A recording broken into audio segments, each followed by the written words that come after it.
Do you see where the problem is? Do I have to get into the politics of it? Do we have to get into the politics? Does somebody have to come in here and argue? It with me and say, SpaceX though, I mean, come on, like, what's wrong with them? You're just mad. You just don't like Trump. You don't like Elon Musk. Like, you're just mad. Stay mad, liberal. We have a huge problem, guys. Something is going on behind the scenes in the United States at the moment, and maybe all around the world. The issue that I'm going to be sharing with you today, it is really frustrating.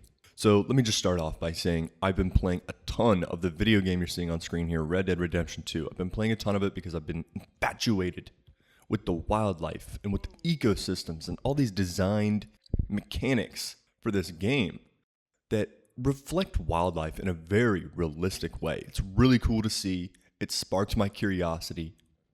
I'm learning a ton, and it's literally just because I chose to be interested in this game. And what I am learning, unfortunately, the story only gets sad from this point forward because what I'm learning is only depressing me.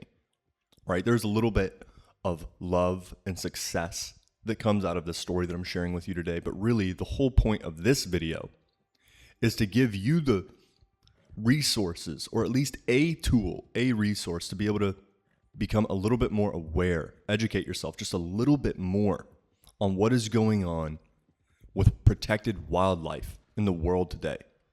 So, once again, I'm using Red Dead Redemption 2 as it's an amazing game that I'm loving playing right now because it reflects wildlife really, really well.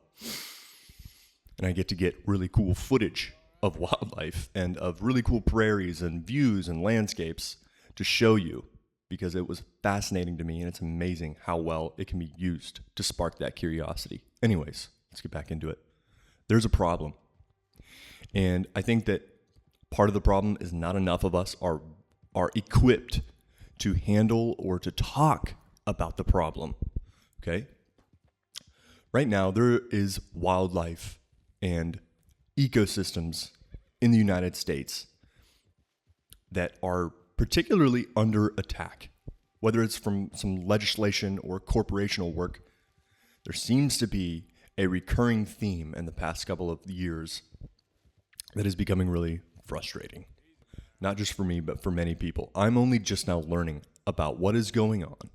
And to be scratching the surface and becoming frustrated, I hope that that isn't foreshadowing anything. What's best is that I do my part of educating myself and learning, and then I share this with people. And other people can communicate what they are learning, what they know, and we can maybe build a community of people that are willing to reach out and help these communities and these conservational groups and whatnot that I'm about to speak about today. So let's get into the meat and bones of it already. First things first.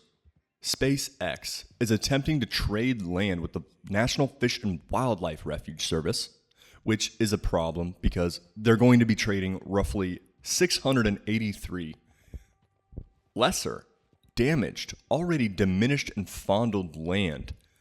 They're going to be trading that back to the Fish and Wildlife Refuge in exchange for 700 plus acres of beautiful, perfect, sustained, protected land of the lower Rio Grande Valley National Park down in Texas. This is, what for, you might ask? Well, I said SpaceX, didn't I? It's pretty obvious. It's down near some of their launch zones and launch sites and whatnot, and I believe they just need a little bit more land to be able to develop and construct and create whatever infrastructure they may need to continue rocket launches. And it's a little bit unfortunate. If you know what happens, then this is a really sad story, as the land of this area that's already been diminished and deteriorating over time from rocket launches and whatnot, shrapnel goes flying for up to 6 miles. I believe it goes up to 6 miles, and that shrapnel may not land on an animal, but it is definitely going to be in the ground. It's going to be in the surfaces. It's going to ingrain itself.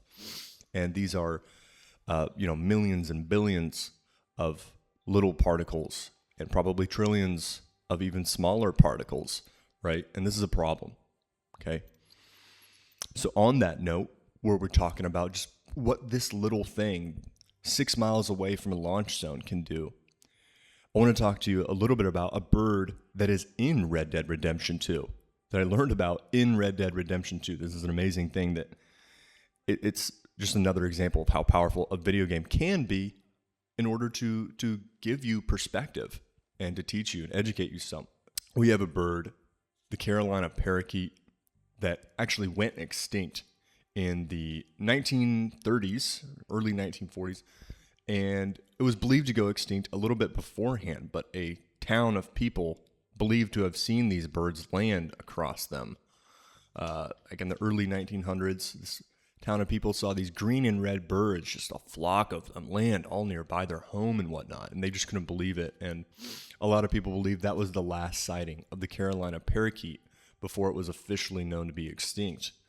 And the issue is that these birds, not only did they land near people and people found them to be easy hunting game, but this bird, as well as other birds such as the California condor, which does have a successful recovery program currently in place that we can talk about a little bit, these birds were also affected by toxic, poisonous, spent ammunition.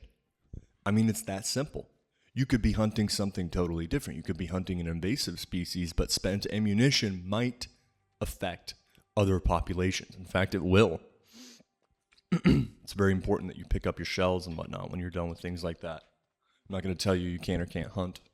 All right? Know your state's laws and whatnot, and have some respect for the world around you. But please pick up your spent ammunition. This is still a problem today. This isn't a new thing. So it's really sad to see that that was a huge reason for not just these two birds that I speak of that are both present in Red Dead Redemption 2 in really cool ways. The Carolina parakeet being present in the game in a very realistic way where you actually have a mission that is dedicated to specifically hunting them to extinction. Rockstar, and Rockstar's going to Rockstar, but this is no longer funny once I realize how true it was. And anyways, so those two birds, right, they have some stories that I'm just immediately off the top of my head able to tell you about examples of shrapnel or spent ammunition or items and objects that we leave in places, let alone a rocket blasting billions of toxic particles miles in a mile circus. Sorry, it is a circus. In a mile radius. Circle and radius equal circus, by the way. I gotta take a breather after that one. Anyways, guys, this is a problem. Do you see where the problem is? Do I have to get into the politics of it? Do we have to get into the politics? Does somebody have to come in here and argue it with me and say, SpaceX, though? I mean, come on. Like, what's wrong with them? You're just mad. You just don't like Trump. You don't like Elon Musk. Like, you're just mad. Stay mad, liberal. Like, I don't see any arguments against this. There are tribal groups, there are conservational groups actively in pursuit of suing SpaceX and the Fish and Wildlife Refuge over these violations to the Endangerment Act, to these endangered animals and lands, and it's protected. This was a protected thing. This was a sacred thing, all right? The word sacred doesn't even matter anymore to so many people, okay? Tribal, indigenous communities of this land and whatnot are extremely upset. So I said that conservational groups as well as tribal communities are in pursuit of a lawsuit. Currently, I believe on June 10th was when the lawsuit opened against SpaceX and the Fish and Wildlife Refuge. But one of the conservational groups is the Center for Biological Diversity. And then another group, I believe, is an indigenous group. I have it written down here. The Carrizo/Comecrudo Nation of Texas, Incorporated, among others. We have these groups of people that are actively fronting the battle against the corporation and these services. And what the hell is wrong with Fish and Wildlife Service, you might ask? I don't know. It's beyond me. It's beyond me as to why they would be trading off another chunk of land, of precious severely important ecosystem so that one man can expand his annihilation zone so that we can get to Mars, right? I don't know what the argument is there. One person might say, well, they promise to, lawfully so. They will be trading land that is equally viable and, sustainable for protection and for habitat relocation. It's like, it's not true at all. It's not true at all. Go listen to firsthand accounts of these people that are out here in this land that already talk about do you know what a rocket is? Do you know what it's doing to the ground around it? Do you think that it only does that to the immediate ground around it? Like, there's miles of implications here. And not only that, but years of implications. Okay, it's a lot is going on there. So that's one issue that I can't wrap my head around. I feel like we all know it's a problem, and yet nobody is really doing anything. And it's not that nobody's really doing anything. It's that I exist in a space, whether it's social media or my personal life, where I'm not surrounded by that community of people that are actively talking about this or anything like that. And so I want to get into that community. I want to be a part of that because I want to hear about ways that I can help. I want to hear about ways that other people are helping and whatnot. I feel like that's important. And right now, what feels the most important is to just be raising our awareness and educating ourselves as much as we can, sharing this information with each other so that we can move forward somehow on more common ground, or at least where we can be on a closer page than we were before. And that seems to be the move, right? I don't necessarily have money to donate to these groups and whatnot. Occasionally, we all might have $1, right? And that's beautiful and that can help. And $1 could also go in so many directions. And so I think right now, picking something that feels important to you, that we can understand really does have some significance to us, is one of the best things you could do to, be a part of the anti-slop movement, be a part of the anti-doom scroll movement, be a part of the anti-endangered species movement. Man, this is a problem. And so for me to stop continuing to repeat that this is a problem, I'll continue to go and talk about more of, I'll say now this other thing is a problem actually. So one other thing I just wanted to grace over before we start getting into what to do and how to feel about this and whatnot is the Big Bend National Park. There currently, the current administration is planning on building a big border wall through Big Bend National Park. Yeah, you know why. To stop the immigrants. To stop the bad guys from getting in.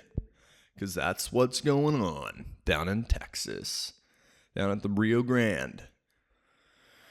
Oh, man. It's really unfortunate. It's a really sad world. This is going into people's paychecks. It's going into this is something that is built for people's pockets, unfortunately, for developers and contractors and whatnot. We know how this goes. There's nothing even being hidden about it other than a whole community of America that is backing the administration no matter what. There's no defense for any of the atrocities that are being committed in any shape or form. There's only excuses, and it's getting really sad, especially when you have these wildlife, protected land experts and professionals online and whatnot that are sounding the alarm, that are letting people know, hey, these senators are proposing bills, that do not protect our land, that give up land, whatever, or that allow for mining and fragmentation of land and whatnot and drilling. And it's like, holy shit, it is endless. It is endless. And I just believe that it is endless because not enough people know about it. I think in the same way that I think a lot of people know about it in the same way that my parents know about it. We're from a small town. you don't come across many people from many walks of life. You come across a few people from a few walks of life every day. And I'm not shaming them at all. I'm just saying that's the way of life in some areas where you're just not going to be exposed to a lot of the information that occurs and a lot of the people and stories that they have to tell and whatnot. And so I feel fortunate where after moving out of home and whatnot and getting to experience a little bit of life, I'm experiencing a lot of people. And I'm also chronically online, unfortunately. So I see a lot of stuff online, but being able to reconcile some of that, being able to think a little bit on these things and converse with other people about them, to be corrected about these things is really important. And not enough people are having a conversation about it. So that's the goal. It's like, what do you do from this video? You go talk to people about wildlife. Go tell them about the California Condor program. Tell them about how Johnny Cash burnt down a huge portion of national forest and nobody gives a shit and people still love him. And he almost took the California Condor bird to extinction. That would have been really cool if he did that. We would have been listening to his music even more, I'm sure. No. Anyways, I'm just saying that because you can tell people about something. Tell them about the alligator snap turtle. Look at this guy in Red Dead. He's right here. And he's just as slimy in the game as he is in real life. And that's so cool. But look at this guy. All right, people have been hunting him down for turtle soup since the early 1900s. The early 1900s, people have been making turtle stew with this guy. And they hunt the shit out of him. And it's really unfair because they're so slow and they don't reproduce very fast. It takes like 80 years for them to reproduce. For an alligator snap turtle, you got to give them time. You got to give them an environment. And they're being taken from that. They've been illegally exported for years, illegally harvested for years. And it's only been recent that they were listed as threatened. They've been threatened like since the beginning of time, unfortunately, because of their meat. But the meat and stew boom, like the 1930s, really kicked it off. People just started hunting and trapping these things down Georgia rivers and whatnot. That's one thing you can learn about and learn that they are still in danger. People are still harvesting and killing these things and exporting them and trying to, make money off of them. And it's really sad. It's really sad for them to only be listed as endangered in like 21 or 24. Dude, that's tough. They've been endangered a long time. That's just one example.